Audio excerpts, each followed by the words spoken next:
Hello everyone. आज के video में हम लोग जो अभी हाल ही में लेबनान में बहुत बड़ा विस्फोट हुआ था बीते मंगलवार को, ठीक है, उसके बारे में पढ़ने जाएंगे। और इस न्यूज़ को जितने भी सोशल मीडिया प्लेटफॉर्म हैं उन सभी पर शेयर किया जा रहा है, पोस्ट किया जा रहा है, और जितनी भी न्यूज़ एजेंसी हैं वो सभी इस घटना को दिखा रही है।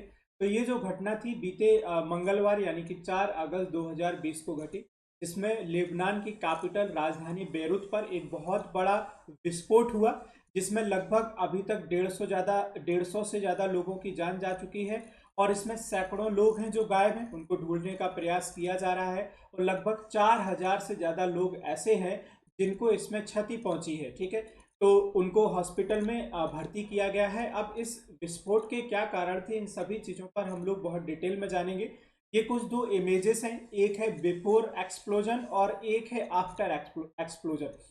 तो बिफोर एक्सप्लोजन में देख सकते हैं ये जो यहाँ पर ये बेरूत का बंदरगाह है, ठीक है, बेरूत पोर्ट है जो लेबनान की कैपिटल है। और यहाँ पर ये वेयर हाउस बना हुआ है जहाँ पर जो फूड ग्रेन है वो भी स्टॉक किया जाता था, ठीक है।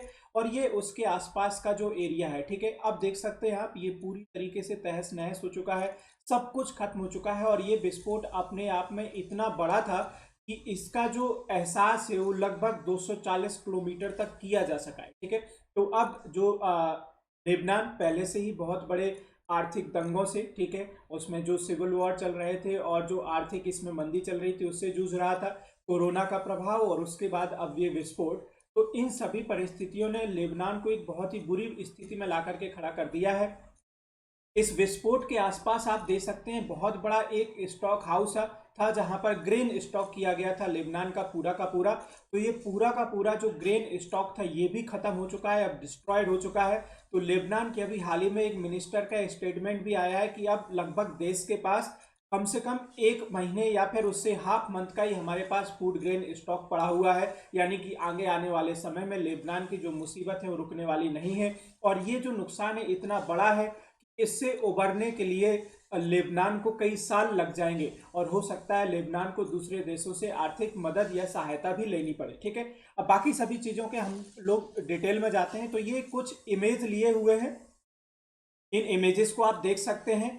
ये आपका एक्सप्लोजन वाला लोकेशन है, ठीक है। और ये आपका मैन बेरूट पोर्ट है, ठीक है। यहाँ पर शिप ब्लास्ट हुआ आउट ऑफ द वाटर, ठीक है। और ये डिस्ट्रॉयड वेयर हाउस है पूरा एरिया जहाँ पर ग्रेन आपका स्टोर किया गया था, जहाँ पर अमोनियम नाइट्रेट स्टॉक में डाला गया था, ठीक है।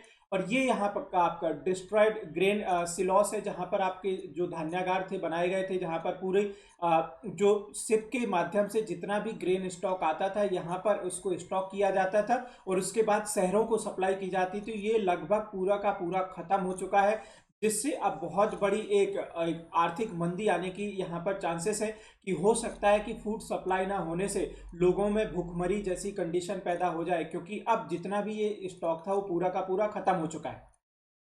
ये एक नॉर्मल व्यू है, ये पूरा का पूरा पोर्ट है, ठीक है, जहां पर एक बहुत बड़ा विस्फोट होता है मंगलवार को, ठीक है, लगभग 3 बजे के आसपास। अब विस्फोट का मेन कारण क्या है इस पर हम लोग बात करने जाएंगे, ठीक है। तो माना जाता है कि इस वेयर हाउस में अमोनियम नाइट्रेट बहुत बड़ी मात्रा में स्टॉक किया गया था। कुछ जो सुरक्षा एजेंसी है उनका ये भी दावा है कि यहाँ पर विस्फोट का जो मेन कारण है वो सिर्फ अमोनियम नाइट्रेट नहीं था, कुछ और भी यहाँ पर बहुत बड़ा कारण हो सकता है, क्योंकि इसके साइड में हॉस्पिटल्स भी थे, ठीक है। और एक पोर्ट बहुत बेहतर और सुरक्षित जगह भी हो सकती है वेयर हाउस में, जहां पर हो सकता है किसी वेपन को भी छुपाया जा सकता है। तो ये अभी अंडर इन्वेस्टिगेशन है, इन्वेस्टिगेशन के बाद ही पता चलेगा कि एक्चुअली में विस्फोट का क्या कारण था। लेकिन जो लोग हैं वो पूरी तरीके से इसके लिए सरकार को जिम्मेदार ठहरा रहे हैं। अगर पोर्ट ऑफिशियल के द्वारा ये सरकार को ऑलरेडी रिक्वेस्ट की गई थी कि यहाँ पर जो अमोनियम नाइट्रेट स्टॉक में पड़ा हुआ है इतनी ज़्यादा मात्रा में, तो पोर्ट की सेफ्टी पॉइंट ऑफ व्यू उसको यहाँ से हटा लेना चाहिए। लेकिन सरकार ने इस रिक्वेस्ट पर कोई भी इसको नज़रअंदाज किया और कोई भी एक्शन लेने का प्रयास नहीं किया। तो जितने भी लोग हैं लेबनान के, ये सभी सरकार पर पूरी तरीके से गुस्साए हुए हैं और इसके लिए सरकार को ही जिम्मेदार ठहरा रहे हैं कि ये सरकार की लापरवाही है कि अगर उनको ऑलरेडी नोटिस दिया गया था कि ये जो पोर्ट पर आपका अमोनियम नाइट्रोट जो है स्टॉक में पड़ा हुआ है इसको हटा लिया जाना चाहिए, क्योंकि हो सकता है इन फ्यूचर में कोई यहाँ पर घटना घट जाए, तो फिर सरकार ने इसको क्यों नहीं रिमूव किया। ये कुछ फुटेज है जो एक्सप्लोजन के फुटेज है। आप देख सकते हैं कि एक्सप्लोजन कितना बड़ा था। इस एक्सप्लोजन को देख करके जो आपके हिरोशिमा और नागासाकी जापान में जो परमाणु हमले हुए थे उनकी एक याद दिलाता है। बिल्कुल वही सेम उसी तरीके से ये पूरा आप देख रहे हैं कि धुआं निकल रहा है। जिस तरीके से जापान में हिरोशिमा और नागासाकी पर जब परमाणु हमला हुआ था तो वहां पर एक सिचुएशन क्रिएट हो गई थी, ठीक है। तो इसमें स्टार्टिंग में कुछ लोग देख रहे हैं कि इसमें स्टार्टिंग में इस तरीके की आवाज आई जैसे फायर क्रैकर्स जब फटते हैं तो आवाज आती है। तो उनका ये मानना है कि अगर अमोनियम नाइट्रेट की ही वजह से होता तो ये फायर क्रैकर्स की आवाज आने की कोई चांसेस नहीं थे। तो हो सकता है कि यहाँ पर कुछ वेपन्स रखे गए हों, ठीक है, क्योंकि कोई भी पोर्ट जिसके आसपास में बहुत सारे हॉस्पिटल हो, ठीक है, बहुत बड़ा वेयर हाउस बना हो, तो किसी दूसरे लोगों की आंखों से नज़रअंदाज करने के लिए बहुत सेफ जगह होती है जहां पर आसानी से वेपन्स को स्टोर किया जा सकता है। तो अभी ये सारी चीज़ें इन्वेस्टिगेशन में है और आगे जाकर के पता चलेगा कि इस एक्सप्लोजन का मेन कॉज क्या था, ठीक है। लेकिन एक्सप्लोजन तो फाइनली हो गया है और इसकी वजह से सैकड़ों ऐसे लोग हैं, ठीक है, जिनको अपनी जान से हाथ धोना पड़ा है। लाखों लोग हैं जो बेघर हो गए हैं क्योंकि इसके आसपास का जितना भी एरिया था, जितनी भी इमारतें थी, वो पूरी तरीके से डिस्ट्रॉयड हो चुकी हैं, डिमोलिश हो चुकी हैं। गाइस, लेक्चर में डिटेल में जाने से पहले मेरा नाम शिव तिवारी है और आशा करता हूं कि आप सभी ठीक होंगे। इस लेक्चर की जो पीडीएफ है आप वो मेरे टेलीग्राम ग्रुप से डाउनलोड कर सकते हैं। मेरे टेलीग्राम ग्रुप का नाम है जीके बाई शिव तिवारी और आप चाहें तो मुझे सोशल मीडिया पर भी फॉलो कर सकते हैं। तो गाइज अब हम लोग डिटेल में बात करते हैं कि एक्चुअली में ये जो एक्सप्लोजन हुआ है इसके एक्सप्लोजन का मेन कारण क्या था, ठीक है। तो अभी तक जो डाटा ये आया है कि लगभग 150 से ज्यादा लोगों की जान जा चुकी है इस एक्सप्लोजन में और चांसेस यही है कि इसमें जो संख्या है डेफिनेटली बढ़ने वाली है क्योंकि अभी भी ऐसे मतलब थाउजेंड्स ऐसे लोग हैं जो मिसिंग है, जिनकी बॉडीज अभी तक नहीं मिली हुई है, ठीक है। तो लगातार उनकी बॉडीज को ढूंढने का प्रयास किया जा रहा है। जो भी मिसिंग लोग हैं उनको ढूंढने का प्रयास किया जा रहा है। तो ये नंबर्स डेफिनेटली बढ़ सकते हैं और 4000 से ज़्यादा लोग हैं जो इंजर्ड हैं, जो आसपास के हॉस्पिटल में एडमिटेड की गए हैं। लेकिन सबसे बड़ा जो इस समय पछतावा ये है कि इसके आसपास जितने भी हॉस्पिटल थे इस बैरूत कैपिटल में, वो सभी इस बैरूत पोर्ट के आसपास ही बने हुए थे। तो जिसमें से कुछ हॉस्पिटल तो पूरी तरीके से तहस नहस हो गए हैं। तो अब एक या दो हॉस्पिटल ही ऐसे कंडीशन में बने हैं जो बचे हैं, जो ऑपरेशन स्थिति में है। अदरवाइज नियर नज़दीक में कोई हॉस्पिटल ही नहीं है जो बेहतर हो, जहां पर ये जितने भी लोग हैं, जो जख्मी लोग हैं, उनको इलाज के लिए भर्ती किया जा सके। तो अब उनको एयरलिफ्ट किया जा रहा है, जितने भी लोग बुरी तरीके से जख्मी हैं, और एयरलिफ्ट करके उनको दूसरी लोकेशन पर ले जाकर के मेडिसिन फैसिलिटी प्रोवाइड की जा रही है। इस विस्फोट के बाद यहाँ की जो सरकार है उसने 2 वीक यानी 2 हफ्तों की स्टेट इमरजेंसी को डिक्लेयर कर दिया है। यहाँ के जो प्रेसिडेंट है मिचेल, उनका जो स्टेटमेंट आया है कि ब्लास्ट का जो मेन कारण था वो ये था कि इस पोर्ट के पास में 2750 टन अमोनियम नाइट्रेट स्टॉक में पड़ा हुआ था, ठीक है, जो कि अनसेफली वेयर हाउस में मतलब रखा गया था। अब इस का कारण यही है कि पब्लिक ये कह रही है कि अगर पोर्ट के द्वारा, पोर्ट ऑफिशियल्स के द्वारा जिस तरीके से उन्होंने स्टेटमेंट दिया हुआ है कि उनके द्वारा सरकार को पहले से ही आगाह किया गया था कि ये जो अमोनियम नाइट्रेट है इसको इस जगह से हटा लिया जाना चाहिए वेयर हाउस से, क्योंकि इन फ्यूचर में यहाँ पर कोई घटना घट सकती है, ठीक है। ये पोर्ट सेफ्टी के लिए बेहतर नहीं है। तो लोगों का कहना ये है कि जब ऑलरेडी पोर्ट ऑफिशियल के द्वारा ये रिक्वेस्ट की गई थी तो सरकार ने उसको हटाने का प्रयास क्यों नहीं किया। अब आप देख सकते हैं ये जो अमोनियम नाइट्रेट है एक्चुअली में इसका मुख्य उपयोग फर्टिलाइजर के लिए किया जाता है, लेकिन ये एक बहुत बड़े विस्फोट का भी रूप ले सकता है अगर यहाँ पर किसी तरीके से आगजनी होती है। और ये जो अमोनियम नाइट्रेट है कोई छोटा मोटा नहीं था, बहुत बड़ी मात्रा में अमोनियम नाइट्रेट था जो 2750 टन था। अब इस एक्सप्लोजन का मेन कारण क्या है उसके लिए पोर्ट ऑफिशियल का कहना है कि इन्वेस्टिगेशन चल रही है और पूरी इन्वेस्टिगेशन के बाद ही पता चलेगा कि एक्सप्लोजन का मेन कारण क्या था। अब हम लोग ये जानेंगे कि ये जो अमोनियम नाइट्रेट है यहाँ पर आया कैसे, इन सभी चीज़ों पर बात करने जाएंगे। इससे पहले जो लोग बता रहे हैं कि इस विस्फोट का प्रभाव कितना बड़ा था उसके बारे में हम लोग अगर बात करने जाएं तो अगर जीएमटी टाइम अकॉर्डिंग की बात की जाए तो लगभग जो टाइमिंग थी वो 3 बजे थे और इसका जो एहसास है इस विस्फोट का लगभग 240 किलोमीटर तक किया जा चुका है, यानी कि 150 मील्स अवे से इस एक्सप्लोजन के विस्फोट को देखा जा सकता था। अब ये जो लेबनान है एक्चुअली में 3 देशों से घिरा हुआ है। एक तरफ सीरिया है, दूसरी तरफ इजराइल है, और तीसरी तरफ जो देश है वो है साइप्रस। तो साइप्रस आइसलैंड से इस एक्सप्लोजन को आसानी से देखा जा सकता था, ठीक है।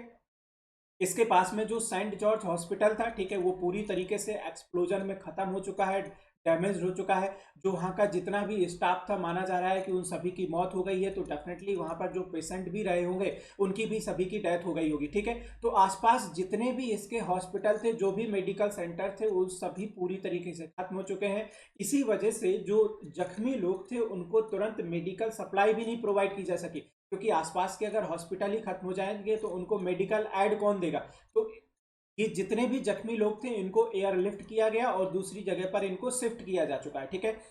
3 Beirut hospital were closed with 2 others only partially operational, ठीक है। डब्ल्यूएचओ का स्टेटमेंट ये आया है कि जो बैरूत में 3 हॉस्पिटल थे उनमें से सभी को बंद किया जा चुका है। बस कुछ हॉस्पिटल ऐसे हैं जो पार्सनली ऑपरेशनल कंडीशन में, लेकिन वहां पर भी सभी चीजें, मेडिसिन और सभी चीजें प्रॉपर तरीके से अवेलेबल नहीं है, ठीक है। तो ये जितने भी जख्मी लोग थे उन सभी को एयरलिफ्ट किया गया, मेडिकल सप्लाई दी जा रही है। बहुत सी कंट्रीज ऐसी हैं जिसने मेडिकल सप्लाई और हेल्थ वर्कर्स को भेजा हुआ है, जिसमें आपका यूएसए है, फ्रांस है और आपका रसिया है। बहुत सी कंट्रीज ऐसी हैं जो मेडिकल सप्लाई और हेल्थ वर्कर्स को यहाँ पर भेज रही हैं। अब इसके आसपास का ये जो एक्सप्लोजन का एरिया इतना बड़ा था, ये जो घटना थी, ये विस्फोट इतना बड़ा था कि इसके आसपास की जितनी भी बिल्डिंग थी वो सभी तहस नहस हो गई, और लगभग 3 लाख लोग हैं जो बेघर हो चुके हैं। ये स्टेटमेंट आया है बैरूत के गवर्नर के द्वारा कि लगभग 3000 लोग ऐसे हैं जो अपने घर गंवा चुके हैं, और सबसे ज्यादा लोग जख्मी हुए हैं वो खिड़कियों के कांच के टूटने से, क्योंकि एक्सप्लोजन इतना बड़ा था कि आसपास की जितनी भी बिल्डिंग्स थी वो सभी पूरी तरीके से तहस नहस हो चुकी, ठीक है गाइस। अच्छा, अब हम लोग बात करते हैं अमोनियम नाइट्रेट की। तो अमोनियम नाइट्रेट था 2750 टन। ये आखिर बैरूत में आया कहां से? तो ये बात 2013 और 14 की है, जब एक जॉर्जिया से एक बहुत बड़ा शिप आता है, जिसका नाम, शिप का नाम यहाँ पर मैंने दिया हुआ है, जिसका नाम था रोसस। तो वो वहां से ये जो शिप रोसस था, जॉर्जिया से ये निकल करके आता है। तो ये बहुत बड़ी मात्रा में अमोनियम नाइट्रेट कैरी करके आता है, लेकिन जब ये बैरूत पोर्ट के पास आता है, लेबनान के पास, तो इसमें कुछ टेक्निकल इशू हो जाता है। टेक्निकल इशू होने के कारण ये बैरूत पोर्ट पर रुकता है। तो जो बैरूत पोर्ट के जो ऑफिशियल हैं वह उस जब शिप को चेक करते हैं, इंक्वायरी करते हैं, तो उसमें बहुत बड़ी मात्रा में अमोनियम नाइट्रेट पाते हैं, और उसमें ऑलरेडी जो थी टेक्निकल गड़बड़ी आ चुकी थी। तो उस शिप को, इस रोसस शिप को बैरूत पोर्ट के पास ही खड़ा कर दिया जाता है। फिर बाद में उसका जो मालिक होता है वह उससे अपना पल्ला झाड़ लेता है और वह बोलता है कि इस अमोनियम नाइट्रेट का आप लोग जो भी चाहे इसका उपयोग कर सकते हैं, चाहे तो आप अपने पास रख सकते हैं या फिर आप इसको बेच सकते हैं, ठीक है। तो वो जो पोर्ट ऑफिशियल होते हैं उस शिप से उस अमोनियम नाइट्रेट को निकाल करके वो अपने वेयर हाउस में स्टॉक में डाल देते हैं। ये शायद उनके लिए सबसे बड़ी गलती होती है, क्योंकि उस गलती का आज इतना बड़ा खामियाजा पूरे देश को भरना पड़ रहा है, जिसमें सैकड़ों लोगों की जान जा चुकी है, हजारों लोग जख्मी हैं और लाखों लोग बेघर हो चुके हैं। तो ये कहानी 2013 से शुरू होती है। 2014 और 15 में पूरी इंक्वायरी होती है, और उसके बाद इस शिप को फिर यहीं पर छोड़ दिया जाता है। और इसमें जो भी अमोनियम नाइट्रेट, इसमें जो अमोनियम नाइट्रेट यानी कि विस्फोटक भरा हुआ था, उसको इसके पास जो वेयर हाउस था उसमें ही रख दिया जाता है, लेकिन इसकी प्रॉपर सेफ्टी का ध्यान नहीं दिया जाता, ठीक है। इसकी प्रॉपर सेफ्टी का ध्यान नहीं दिया जाता है, और बाद में इसमें किसी भी तरीके से सेफ्टी ना ध्यान देने के कारण जो पोर्ट ऑफिशियल होते हैं वो सरकार को रिक्वेस्ट भी करते हैं, सरकार को जो है एक वो लोग पत्र भी भेजते हैं। उन्होंने ऐसा बोला है कि इस अमोनियम नाइट्रेट को या तो यहाँ से हटा दिया जाए या इसको बेच दिया जाए, जिससे पोर्ट की सेफ्टी जो है वो पूरी तरीके से बनी रहे। लेकिन अब सरकार पे भी यहाँ पर सवाल ये उठते हैं कि जब पोर्ट ऑफिशियल के द्वारा उनको ऑलरेडी आगाह किया जा चुका था, तो फिर भी 2015 से लेकर के अभी तक, यानी कि 5 से 6 साल तक, 5 से या 6 साल तक यहाँ पर अमोनियम नाइट्रेट को स्टॉक में क्यों रखा गया? ये सबसे बड़ा अब क्वेश्चन क्रिएट होता है, ठीक है। तो ये मैं आपको कहानी बता चुका हूं कि अमोनियम नाइट्रेट यहाँ पर कैसे आता है। जो रोसस एक शिप था, जो कि एक्चुअली में जॉर्जिया से चला हुआ था, ठीक है। ये बाद में रुक जाता है आपके बैरूत पोर्ट पर, जो लेबनान का कैपिटल है, और वहाँ पर इंक्वायरीज होती है, उसमें टेक्निकल गड़बड़ी हो जाती है, जिस वजह से फिर बाद में जो अमोनियम नाइट्रेट वहाँ पर बड़ी मात्रा में रखा हुआ था उसमें वो बैरूत के वेयर हाउस में रख दिया जाता है। ये पूरा वेयर हाउस का आप देख सकते हैं, पूरे वेयर हाउस के इमेजेस कुछ दिए गए हैं और देख सकते हैं वेयर हाउस पूरी तरीके से तबाह हो चुका है, ठीक है। Its cargo was then removed and stored in a port warehouse for safety reasons. The report says, तो रिपोर्ट यही कहती है कि इस कार्गो में जितना भी अमोनियम नाइट्रेट था इसको हटाया गया और वो पूरा का पूरा पोर्ट के वेयर हाउस में सेफ्टी पॉइंट ऑफ व्यू रख दिया गया। अब ये आप एक गूगल मैप देख सकते हैं कि इसके पास जो घटना घटी वो कहाँ पर, तो ये लेबनान है आपका, ठीक है। अगर आप मैप में देखें, वर्ल्ड मैप में, तो ये आपका लेबनान है और ये इसकी कैपिटल है बैरूत, जो बैरूत पोर्ट की हम लोग बात करने जा रहे हैं। ये वेयर हाउस स्टोरिंग साइट है जहां पर अमोनियम नाइट्रेट स्टोर में रखा गया था। ये आपका ग्रेन सिलॉस है जहां पर बड़ी मात्रा में जो फूड ग्रेन था वो स्टोर किया गया था, लेकिन ये फूड ग्रेन पूरी तरीके से तबाह या नष्ट हो चुका है। तो इसके पास में जो दूसरे कुछ पोर्ट हैं, अब वहां पर ही जो थोड़ा बहुत स्टॉक में पड़ा हुआ था वही बचा हुआ है। और मिनिस्टर्स का ऑलरेडी कहना है कि लगभग ये जो फूड ग्रेन है हमारे 1 महीने या ज़्यादा से ज़्यादा हाफ मंथ यानी कि 15 दिन के लिए ही है। उसके बाद अब बहुत बड़ी देश के सामने जो समस्या यही होगी वो फूड ग्रेन की सप्लाई कर पाना। ये बैरूत का सेंट्रल डिस्ट्रिक्ट है, ठीक है, और ये heavily damaged and destroyed warehouse है। तो यहाँ पर वेयर हाउस बना हुआ था जहाँ पर सारी चीज़ों को रखा गया था और यहाँ से एक्सप्लोजन होना शुरू होता है। लेकिन स्टार्टिंग में जो आवाज़ होती है वो फायर क्रैकर्स की तरह होती है। तो बहुत सारी सुरक्षा एजेंसी का यही कहना है कि सबसे बड़ा जो मेन कारण हो सकता है कि हो सकता है यहाँ पर बहुत से वेपन्स को स्टोर किया गया हो, क्योंकि जो पोर्ट का वेयर हाउस होता है वो वेपन्स को स्टोर करने के लिए एक बहुत बड़ी सेफ जगह होती है। और इस पोर्ट के साइड में ही हॉस्पिटल्स भी बने हुए थे, जिस तरीके से मैंने अभी इससे लास्ट पहले स्लाइड में बताया। तो हॉस्पिटल्स की वजह से एक तो वहाँ पर एयर स्ट्राइक कोई भी देश नहीं कर सकता, तो सेफ्टी बनी रहेगी। और वेयर हाउस में अगर हम उसको स्टॉक में डाल देते हैं तो लोगों की आंखों से इसको आसानी से हम लोग छिपा सकते हैं, ठीक है। तो अब ये सुरक्षा एजेंसी का ये दावा है कि सिर्फ जो विस्फोट होने के कारण है वो अमोनियम नाइट्रेट नहीं, कुछ और भी हो सकते हैं। तो सारी चीज़ें अंडर इन्वेस्टिगेट है। अब आगे आने वाले समय में ही पता चलेगा कि ये जो विस्फोट हुआ इतना बड़ा, इसका मुख्य कारण क्या था। लेबनान की अगर बात की जाए तो लेबनान जो है बहुत ही प्यारा और बहुत ही सुंदर, जो अगर हम बात करने जाएं, ये कंट्री था। इसकी जो कैपिटल है बैरूत, इसको विश्व की 8 सबसे मोस्ट वंडर सिटी में इंक्लूड किया जाता था। 1970 और 80 के दशक में देखा जाए तो लोगों का एक सपना हुआ करता था कि वो कब बैरूत को जाकर के विजिट करेंगे। और यहाँ पर पर्यटन बहुत बड़ा होता था, बहुत मात्रा में सैलानी आते थे यहाँ पर देखने के लिए। और बहुत बड़ा जो जीडीपी का पार्ट जो है लेबनान का वो टूरिज्म से ही आता था। बहुत सारी कंट्रीज, अगर हम बात करने जाए बॉलीवुड और हॉलीवुड के लिए भी, जो बैरूत शहर था ये फिल्म की शूटिंग्स के लिए एक मेन सेंटर माना जाता था। और विश्व की सबसे बड़ी अगर गोल्ड की मंडी में देखा जाए तो गोल्ड की मंडी में एक लेबनान की बैरूत की भी गोल्ड मंडी हुआ करती थी। लगभग 70 और 80 के दशक में देखा जाए तो लगभग 50% जो सोना है उसका आपका मैन्युफैक्चरिंग बैरूत शहर में ही होता था। तो इतना बड़ा और इतना प्यारा शहर किस तरीके से ये देश पूरा बर्बाद हुआ उसकी कहानी पर अब हम लोग नज़र डालेंगे, ठीक है। क्योंकि आज के समय में अगर देखें तो ये पूरा का पूरा देश एक तो सिविल वॉर से गुजर रहा है। यहाँ पर आए दिन जो है विद्रोह होते रहते हैं, लोग जो है इसमें सरकार का विद्रोह करते हैं, सड़कों पर जाम लगा देते हैं।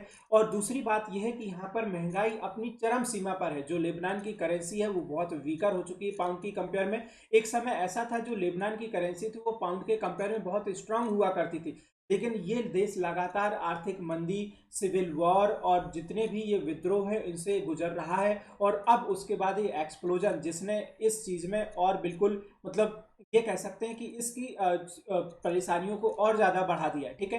तो अब 1975 और 90 के दशक की अगर हम बात करने जाएं तो वहाँ से सिविल वॉर स्टार्ट होना शुरू हो जाते हैं बैरूत में। और उसके बाद जो सड़कों पर लोग निकल के आते हैं, विद्रोह करते हैं सरकार के अगेंस्ट में और तोड़फोड़ करना शुरू कर देते हैं, ठीक है। बहुत सारे लोग ये भी ब्लेम करते हैं कि जो रूलिंग पार्टी है उन्होंने देश के लिए कुछ भी नहीं किया, उन्होंने सिर्फ अपने और अपने वेल्थ पे ही फोकस करना शुरू किया। करप्शंस बहुत हाई रहे, उन्होंने देश के विकास पर कोई फोकस नहीं किया, उन्होंने एम्प्लॉयमेंट पर कोई फोकस नहीं किया, कंस्ट्रक्शन और डेवलपमेंट पर कोई भी फोकस नहीं किया गया। सिर्फ और सिर्फ नेताओं ने चुनाव जीते अपने वेल्थ को क्रिएट किया और करप्शन को बढ़ावा दिया है। ठीक है, तो वहाँ के जो लोग हैं लगभग डेली पावर कट को फेस कर रहे हैं। दिन में माना जा रहा है कि लगभग 20 घंटे से ज़्यादा इलेक्ट्रिक कट होता है। बहुत बुरी वहाँ पर हेल्थ केयर सिस्टम है, यानी कि लोगों को प्रॉपर तरीके से उपचार भी नहीं मिल पा रहा है, लोगों को प्रॉपर पीने के लिए पानी भी नहीं है, खाने के लिए खाना नहीं है। और अभी तो जो भी यहाँ के ग्रेन स्टॉक थे एक्सप्लोजन के बाद वो भी सभी खत्म हो चुके हैं। तो अब तो खाने की समस्या की डेफिनेटली और भी ज़्यादा प्रॉब्लम होने वाली है, पावर कट की और भी प्रॉब्लम होने वाली। तो ये सारी चीज़ें वहाँ के लोगों ने रिपोर्ट की है। एक रिपोर्ट में ये भी बोला गया है कि ये जो इसके आसपास विस्फोट के आसपास जितना भी था वो ग्रेन स्टॉक पड़ा हुआ था और वो अब सब पूरा का पूरा विस्फोट के बाद डिस्ट्रॉय हो चुका है। तो इन फ्यूचर में ये कोई अब इस बात पे डाउट नहीं कि डेफिनेटली अब ये बहुत बड़ा देश हो सकता है स्टारवेशन भुखमरी की कंडीशन से भी गुजरे, अगर इसको दूसरे देश मदद नहीं करते हैं तो। ठीक है, अच्छा, एक्सप्लोजन की अगर हम बात करने जाएं तो अभी हाल ही में कुछ साल पहले यहाँ पर एक बहुत बड़े मिनिस्टर की हत्या कर दी गई थी इस सेम लोकेशन पर जहाँ पर विस्फोट हुआ। और उसकी अभी हाल ही में उसके जो अक्यूज्ड हैं 4 लोग, उन पर अभी निर्णय आना बाकी है। ठीक है, तो ये एक बहुत बड़ी घटना थी और इस घटना ने पूरे देश को हिला करके रख दिया था। लेबनान की जो इकोनॉमी है वो बहुत बड़े इस समय क्राइसिस से गुजर रही है और यहाँ के जो विदेश मंत्री हैं नसीफ हित्ती, उन्होंने अभी हाल ही में इस्तीफा दिया है। और उनका ये मानना है कि लेबनान जो है लगातार आर्थिक संकट से जूझता चला रहा है और यहाँ पर आर्थिक संकट बढ़ते चले जा रहे हैं। ठीक है, यहाँ पर जो महंगाई दर है वो रुकने का नाम नहीं ले रही है। यहाँ की आधी से ज़्यादा जो संख्या है वो बीपीएल बिलो पॉवर्टी लाइन में जी रही है। ठीक है, और लोगों के पास हालत ये है कि वो एक्सपायर्ड चीज़ें खाने के लिए मजबूर है। ठीक है, सबसे बड़ी समस्या यही है, ना तो प्रॉपर हेल्थ केयर सिस्टम है, पावर की प्रॉपर सप्लाई नहीं है, और लोगों को प्रॉपर तरीके से ड्रिंकिंग वाटर नहीं मिल रहा है, और अब सबसे बड़ी जो किल्लत होने वाली है वो है खाने की। लेबनान की अगर हम बात करने जाए तो लेबनान एक हिब्रू भाषा का शब्द है जिसका मीनिंग होता है सफ़ेद, यानी कि इसके जो लेबनान के पहाड़ है वो सफ़ेद बर्फ से ढके रहते थे। शायद इस वजह से इस देश को नाम लेबनान दिया गया होगा, जो एक समय सैलानियों के लिए, जो टूरिस्ट थे उनके लिए एक सबसे बड़ा मेन सेंटर ऑफ अट्रैक्शन हुआ करता था। यहाँ की जो बैरूत कैपिटल है वहाँ पे तो हर साल लाखों की संख्या में सैलानी देखने आते थे, विजिट करते थे। और मैंने बताया कि जिस तरीके से बॉलीवुड और हॉलीवुड मूवीज़ की बहुत सी मूवीज़ की शूटिंग भी यहाँ पर हुआ करती थी और एक समय ये बहुत बड़ा वंडर सिटी में इंक्लूडेड था, जिसको मोस्ट विजिटेड सिटी में माना जाता था। और लोगों का ड्रीम हुआ करता था कि हम लोग एक बार अपने जीवन में एटलीस्ट बैरूत को जरूर हम लोग विजिट करें। 1944 में ये देश स्वतंत्र हुआ, लेकिन सबसे बड़ा प्रॉब्लम यही बना रहा कि यह देश जो है अपनी आर्थिक धार्मिक लड़ाई में जूझता रहा। ठीक है, यहाँ पर कुछ जो संख्या है, अगर पॉपुलेशन की बात करने जाए तो क्रिश्चियंस रहते हैं और मुस्लिम रहते हैं, और मुस्लिम और क्रिश्चियन में आपस में लड़ाई झगड़ा चलता रहता है। इस वजह से यहाँ पर आए दिन सड़कों पर प्रदर्शन होते रहते हैं। ये जो यहाँ पर एक बहुत बड़े नेता की हत्या मानी जा रही है उसका भी मेन कारण यही माना जा रहा है, जो मुस्लिम और ईसाई कम्युनिटी में आपस में जो भेदभाव है उसके तहत ये माना जाता है। दूसरा बात क्या है कि जो बैरूत है ये 3 कंट्रीज से घिरा हुआ है। एक तरफ है इसमें सीरिया, दूसरे तरफ इजराइल है और तीसरे तरफ साइप्रस है। ठीक है, सीरिया में एक बहुत बड़ा आतंकी संगठन है जिसका नाम है हिजबुल्ला। तो इजराइल हमेशा इसका विरोध करता रहता है और माना जा रहा है कि जो हिजबुल्ला है इसको कभी कभी लेबनान के द्वारा शरण जरूर प्रोवाइड की जाती रही है। तो इजराइल का भी लगातार जो है विरोध सहना पड़ रहा है लेबनान को, जिसके कारण भी लेबनान में एक बहुत बड़ी आर्थिक मंदी आ गई। ठीक है, और अमेरिका के जो प्रेसिडेंट डोनाल्ड ट्रंप, उनका भी ये मानना है कि हो सकता है इस विस्फोट में किसी तरीके से हिजबुल्ला संगठन का हाथ हो। इजराइल ने जरूर बोला है कि फिलहाल ऐसा कुछ नहीं है और अगर ऐसा कुछ होता है तो हम उसको बख्शने वाले नहीं है। ठीक है, तो एक कारण ये भी है कि लेबनान जो है इन 3 देशों से घिरा हुआ है, जिसमें आपस में एक कभी ना कभी वॉर वाल जैसी कंडीशन चलती ही रहती है। तो ये सभी जितने भी तीनों देश हैं लेबनान के लिए भी एक दुश्मन की तरह है, जिसकी वजह से लेबनान का कभी भी पूरी तरीके से विकास नहीं हो पाया। ठीक है, खराब इकोनॉमी कि फिलहाल लेबनान जो है सबसे बड़े संकट में गुजर रहा है। और जैसा कि मैंने आपको बताया यहाँ पर पावर कट जो है वो मेन समस्या है, लोगों को प्रॉपर खाने के लिए नहीं मिल रहा है, कोई भी सफाई कर्मी काम करने को तैयार नहीं है। तो सड़कों पर आधे से ज़्यादा तो कचरा ही जमा हुआ है, ढेर लगे हुए हैं चारों तरफ। ठीक है, कोई भी काम नहीं है क्योंकि सरकार के खिलाफ ये आरोप है कि उन्होंने डेवलपमेंट एम्प्लॉयमेंट जनरेट करने के लिए कोई भी काम नहीं किया, उन्होंने सिर्फ और सिर्फ अपने वेल्थ को क्रिएट किया है। सभी नेताओं ने जीत करके अपने जेबों के भरने पे ही फोकस करना शुरू किया है। तो लोगों को प्रॉपर खाना भी नहीं मिल पा रहा है, और उसके बाद अब जब ये आपके जितने भी फूड ग्रेन स्टॉक थे वो जब डिस्ट्रॉय हो गए, तो अब सबसे बड़ा यही है कि देश में खाने का, अनाज का जो संकट है वो अब सबसे बड़ा गहराता हुआ चला जा रहा है। लाखों की संख्या में लोगों की नौकरियां चली गई हैं। जीडीपी जो है लगभग 100 से ज्यादा, जो कह सकते हैं कि हम 150 गुना से ज्यादा जो है जीडीपी, ये कर्ज में डूब चुकी है। तो लगभग यही माना जा रहा है कि शुरुआत में 90% तक इस देश की जीडीपी पूरी कर्ज में डूबी हुई थी, लेकिन अब ये दायरा जाकर के बढ़कर के 150 गुना हो चुका है, जो इस पूरे देश पर कर्ज लगा हुआ है, जिसको कैसे पूरा किया जाएगा। और अब ये देश जो पूरा है दिवालिया यानी कि बैंकरप्ट होने की सिचुएशन पर खड़ा हुआ है। ठीक है, तो अभी कुछ महीने पहले यानी कि इसी साल के अप्रैल में एक सोशल मीडिया पर एक वीडियो बड़ा वायरल हुआ था, जिसमें कुछ युवा थे जो कि सरकार के अगेंस्ट में विद्रोह कर रहे थे, विरोध कर रहे थे, और वो सरकार से ये बोल रहे थे कि हम लोग भूखे हैं, हमको खाना मिलना चाहिए, हमारे पास प्रॉपर पानी नहीं है पीने को, एक क्लीन वाटर सप्लाई होनी चाहिए, पावर सप्लाई होनी चाहिए, और लोगों को जॉब मिलनी चाहिए। तो जब ये युवा जो यूथ थे ये विद्रोह कर रहे थे, विरोध प्रदर्शन अपना दर्ज कर रहे थे, तो उसी समय इनको रोकने के लिए पुलिस का एक ग्रुप आता है, और पुलिस इनको रोकने का प्रयास कर रही होती है। तो उसमें से युवा कुछ बोलते हैं कि भूखे मरने से तो अच्छा है कि हम आपकी गोली खा करके मर जाए और आप हम पर गोली चला दीजिए। तो सामने से जो सैनिक होते हैं उसमें से एक सैनिक ये बोलता है कि तुम 2 दिन से भूखे हो, लेकिन उससे भी ज्यादा मैं भूखा हूं। और उसके बाद ये जो पूरा का पूरा ये जो प्रदर्शन कर रहे थे समुदाय के लोग, वो उस पुलिस से भी रिक्वेस्ट करते हैं कि वो लोग भी उनके विद्रोह में आकर के शामिल हो जाए। और ये वीडियो सोशल साइट्स पर बहुत ज्यादा धड़ल्ले से शेयर किया गया। अब 2019 की अगर बात करने जाएं तो ये जो विद्रोह था युवाओं का और बढ़ता चला गया। उसका मुख्य कारण ये था कि यहाँ की सरकार ने बोला कि जो व्हाट्सएप यूजर्स हैं उनसे भी टैक्स लिया जाएगा, क्योंकि अगर हमें अपनी देश की इकोनॉमी में सुधार करना है तो हमें हर लेवल पर किसी भी ना किसी तरीके से रेवेन्यू जनरेट करना होगा। और उन्होंने बोला कि हर एक व्हाट्सएप यूजर से लगभग $6 का हम लोग टैक्स लेना शुरू करेंगे। ठीक है, जिससे हम लोग किसी भी तरीके से महंगाई और गरीबी की समस्या से निजात पा सकते हैं। लेकिन इसके खिलाफ एक बहुत बड़ा विरोध प्रदर्शन होता है, सैकड़ों की संख्या में लोग सड़कों पर निकल के आ जाते हैं, और उसके बाद सरकार को अपने इस स्टेटमेंट को विद इन मंथ वापस लेना पड़ जाता है। तो ये इस तरीके से समस्याएं हैं जिन सभी समस्याओं से लेबनान गुजर रहा है। तो उम्मीद करता हूं गाइड्स कि आपको ये वीडियो पसंद आया होगा। पसंद आया है तो प्लीज़ कमेंट करके ज़रूर बताइएगा, वीडियो को लाइक कीजिएगा, अपने दोस्तों के साथ शेयर कीजिएगा। आज के वीडियो में इतना ही, हम मिलते हैं किसी दूसरे वीडियो में किसी नए अपडेट के साथ। Thank you so much for watching this video.